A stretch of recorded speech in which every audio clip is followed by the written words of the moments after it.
Hello everyone and welcome to the channel. I'm Emmanuel, I'm an Airbus pilot, and in today's video let's talk about Microsoft Flight Simulator 2024 coming to PlayStation 5. On the internet I read a lot of negativity about it, which I personally can absolutely not share.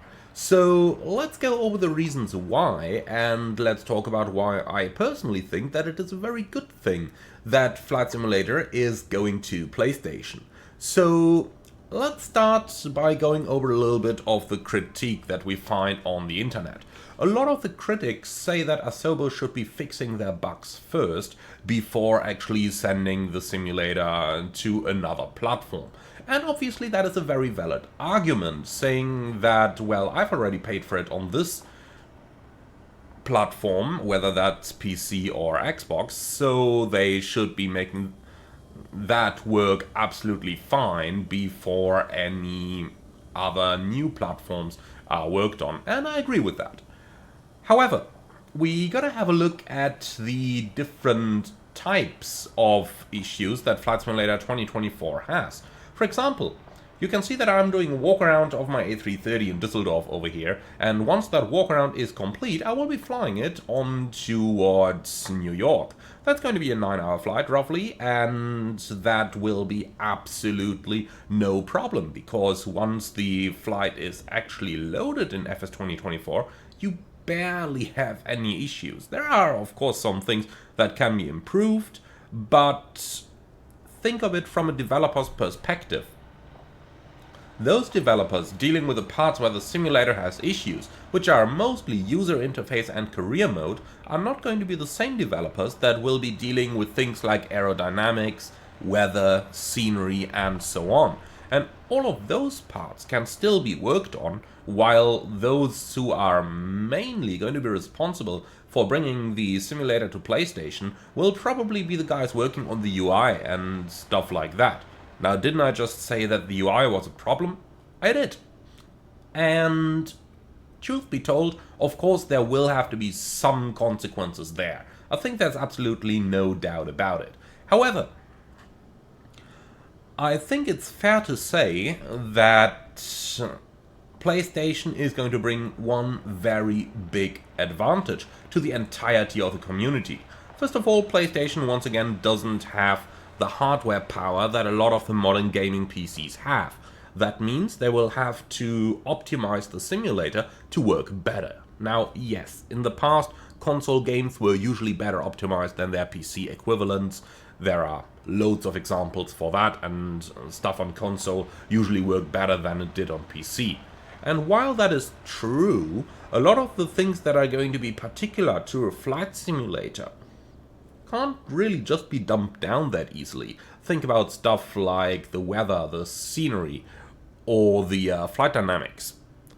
That's pretty hard to dump down, and indeed looking at the Sim Update 4 beta, which is probably a little bit of a PlayStation beta I would imagine, we can see huge performance improvements over the current Sim Update 3. Which is a very good indicator that the work done to get the simulator compatible with PlayStation is actually something that most of us are going to benefit from.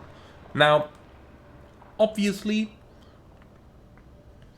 they would have, otherwise, if they didn't go to PlayStation, they would have perhaps made the simulator a little bit better in some other parts in the meantime, and while that is most definitely true, I think that some of the optimizations we're now seeing are definitely due to PlayStation and therefore going to be very much appreciated by the entirety of the community.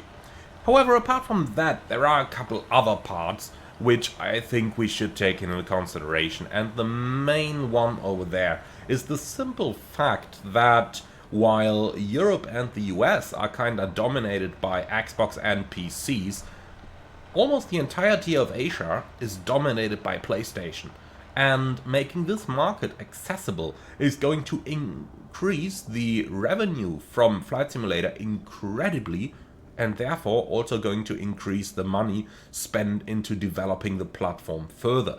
It's quite an easy calculation actually. So if they know that they can make so many millions out of it, and we're probably talking a lot of millions over here, then they will invest just the amount of money necessary to make those millions. But if they know that they can make so many more millions out of it, then they will also reinvest more of the money, eventually bringing new features and new stuff to everyone and not just to the PlayStation users.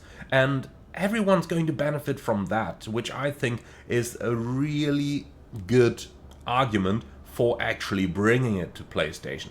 Now, would it be better if they didn't do it now, but if they did that at some point in the future? Honestly, I don't really think so. I think that even though FS 2024 had its starting problems, by now it's actually running pretty well, at least in the kind of operation that I do, usually from the free flight menu, doing like flights from A to B, maybe back to A, or wherever I'm going, but in general not heading out and playing with those modes like career, world photographer, etc. I don't know the state of the sim in those modes, but what I can say is that once I'm actually within the sim and started a flight, 2024 is just working really, really well. So, yes, open issues, but not many of them, at least from my personal use case of the simulator, are as bad as you might think from other sides.